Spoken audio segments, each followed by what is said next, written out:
Hello student.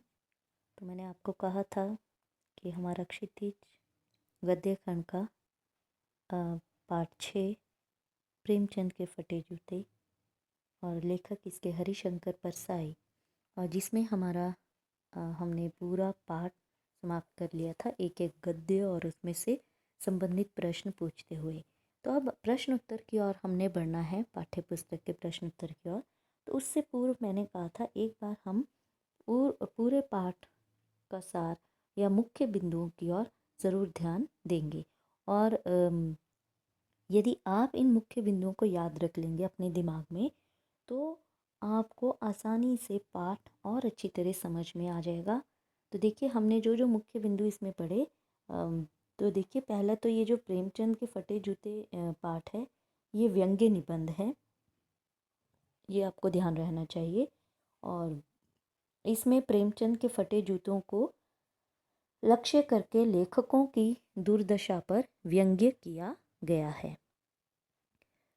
जो व्यक्ति समाज की कुरीतियों पर ठोकरें मारता है, समाज उसे बदले में क्या देता है, इसका वर्णन मार्मिक बन पड़ा है इस पाठ में। ठीक है, तो चलिए देखिए इसमें मुख्य बिंदु कौन कौन से थे। पहला देखिए, प्रेमचंद एक चित्र में, है ना, एक चित्र को देखते हुए ही जो लेखक है किस तरह से उस चित्र को देखते हैं, क्या क्या देखते हैं उस चित्र में, है ना। और लेखक चिंता में, अब उनको क्या चिंता हो रही है कि जूते फटे तो फटे क्यों, फोटो खिंचाई तो खिंचाई क्यों इस पोशाक में, है ना। और फोटो में व्यंग्य भरी हंसी, है ना, कि वो हंस रहे हैं तो ये व्यंग्य मुस्कान ये किसके लिए है ना। लेखक के घिसे जूते, तो वो जूते घिसे तो क्यों घिसे, कैसे घिस जाते हैं जूते, है ना। प्रेमचंद की व्यंग्य मुस्कान का रहस्य क्या है, क्या सोचता है लेखक, और जूते फटने का रहस्य क्या है। ठीक है, तो ये मुख्य बिंदु है। यदि आपने ये ध्यान से अगर पढ़ लिए ना, तो इसी को 2-3 बार पढ़ लोगे तो भी आप कैसे भी प्रश्न आए आप कर सकते हैं। ठीक है, तो पहला ही बिंदु देखिए, एक बार ज़रूर मैं पढ़ के आपको बता देती हूँ, लेकिन आपने ज़रूर वीडियो रोककर इसको 2-3 बार ज़रूर पढ़ना है। पहला है प्रेमचंद एक चित्र में। देखिए, लेखक के सामने प्रेमचंद और उसकी पत्नी का एक चित्र है। देखिए, अब पूरा पाठ पढ़ चुके हैं, अब बार बार मैं इतना गहराई में नहीं जाऊंगी क्योंकि ये मुख्य बिंदु हैं, इनको ही ध्यान रखना है आपने। लेखक के सामने प्रेमचंद और उसकी पत्नी का एक चित्र है। प्रेमचंद कुर्ता धोती पहने हुए हैं, सिर पर टोपी है, गालों की हड्डियां उभरी हुई हैं, पाँव में कैनवस के जूते हैं जिनकी पत्रियां निकल आई हैं, इसलिए वे बेतरतीब बंधे हैं। बाएं जूते में एक बड़ा छेद हो गया है जिसमें से उंगली बाहर निकल आई है। ठीक है, तो पहला बिंदु आपने याद रख लें। जैसे ही आता है कि प्रेमचंद एक चित्र में, तो आपको उनका सारा चित्र उभर कर सामने आ जाना चाहिए। अगला था लेखक चिंता में। अब लेखक चिंता में क्यों है कि प्रेमचंद के फटे जूते देखकर लेखक चिंता में पड़ गया। अगर फोटो खिंचाते समय पोशाक का यह हाल है तो वास्तविक जीवन में क्या रहा होगा। परंतु फिर विचार आया कि प्रेमचंद अंदर बाहर की अलग अलग पोशाक रखने वाले इंसान नहीं है। लेखक सोचने लगा कि प्रेमचंद हमारे साहित्यिक पुरखे हैं, फिर भी उन्हें अपने फटे जूते का ज़रा भी एहसास नहीं है। उनके चेहरे पर बड़ी बेपरवाही और विश्वास है। ठीक है, तो फोटो में व्यंग्य भरी हंसी, तो अब हैरानी की बात यह है कि फोटो में भी प्रेमचंद के चेहरे पर एक व्यंग्य भरी हंसी है। लेखक सोचता है कि प्रेमचंद के फटे जूते में फोटो खिंचाने से मना क्यों न कर दिया, है ना, कि प्रेमचंद ने फटे जूते में फोटो खिंचाने से मना क्यों न कर दिया। फिर लगा कि शायद पत्नी का आग्रह रहा होगा। लेखक प्रेमचंद के दुख को देखकर रोना चाहता है, किंतु प्रेमचंद की आंखों का दर्द उसे रोक देता है। और लेखक सोचता है कि लोग फोटो खिंचवाने के लिए कपड़े, जूते, क्या बीवी तक मांग लेते हैं। फिर प्रेमचंद ने ऐसा क्यों नहीं किया। आजकल तो लोग इत्र लगाकर फोटो खिंचवाते हैं ताकि फोटो में से सुगंध आए। गंदे आदमियों की फ़ोटो भी खुशबूदार होती है। लेखक को प्रेमचंद का फटा जूता देखकर बड़ी ग्लानि होती है। ठीक है, लेखक के घिसे जूते।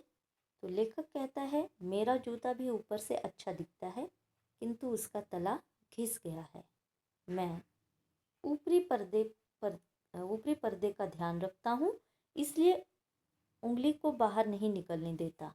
मैं फटा हुआ जूता पहनकर फोटो तो कभी खिंचवा ही नहीं सकता। ठीक है, तो ये लेखक के घिसे जूते। तो लेखक जो बताता है अपने जूते के बारे में कि मेरा जूता तो घिसा हुआ है, ठीक है, तला भी घिस गया है, पर मैं पर्दे का ध्यान रखता हूँ, मैं उंगली को बाहर नहीं निकलने देता। प्रेमचंद की व्यंग्य मुस्कान का रहस्य क्या है, कि वो क्यों हंस रहे हैं? तो लेखक सोचता है कि प्रेमचंद की व्यंग्य भरी मुस्कान का रहस्य आखिर क्या है। क्या कोई हादसा हो गया है? क्या किसी होरी का गोदान हो गया है?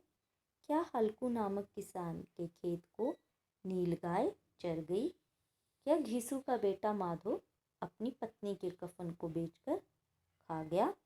या फिर लेखक किसी महाजन के तगादों से बचने के लिए दूर दूर के चक्कर काटता रहा?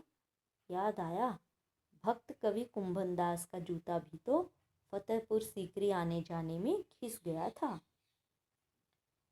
जूते फटने का रहस्य क्या है? देखिए, लेखक को बोध होता है कि प्रेमचंद जीवन भर किसी कठोर चीज को ठोकर मारते रहे हैं। वे रास्ते में खड़े टीले से बचकर निकलने की बजाय उस पर जूते से ठोकरें मारते रहे हैं। वे समझौता नहीं कर सके। जैसे गोदान का होरी नेम धर्म को नहीं छोड़ सका, वैसे ही प्रेमचंद भी नेम धर्म को नहीं छोड़ सके। नेम धर्म उनके लिए मुक्ति का साधन था। और प्रेमचंद के पाँव की अंगुली मानो उसी घृणित जगह पर संकेत कर रही है जिस पर ठोकर मारकर उन्होंने अपने जूते फाड़े थे। वे अब भी उन लोगों पर हंस रहे हैं जो अपनी अंगुली को ढंकने की चिंता में तलवे घिसाए जा रहे हैं। लेखक ने कम से कम अपना पाँव बचा लिया, परंतु लोग अपने तलवे का नाश कर रहे हैं। तो ये कुछ मुख्य बिंदु थे जो बिल्कुल आपको याद रहने चाहिए। ठीक है, तो एक बार धीरे धीरे मैं इसको स्क्रीन पर कर देती हूँ ताकि आप रोक कर इसको देख सकें। ठीक है,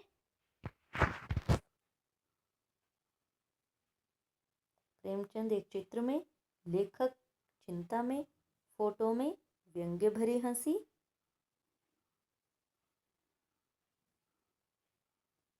फिर है लेखक के घिसे जूते, प्रेमचंद की व्यंग्य मुस्कान का रहस्य, जूते फटने का रहस्य,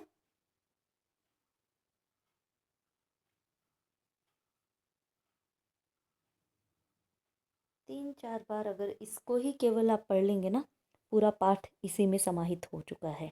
ठीक है, पूरा पाठ इसी में समाहित हो चुका है। आप आराम से प्रश्नों के उत्तर कर सकते हैं। चलिए, अगले वीडियो में हम पाठ्य पुस्तक के प्रश्न उत्तर हल करेंगे। तो आप भी चिंतन मनन करके रखें, ठीक है, कि जब मैं उत्तर बताऊं तो उनसे मेल खाता है या नहीं। ठीक है, चलिए, okay, bye and thank you.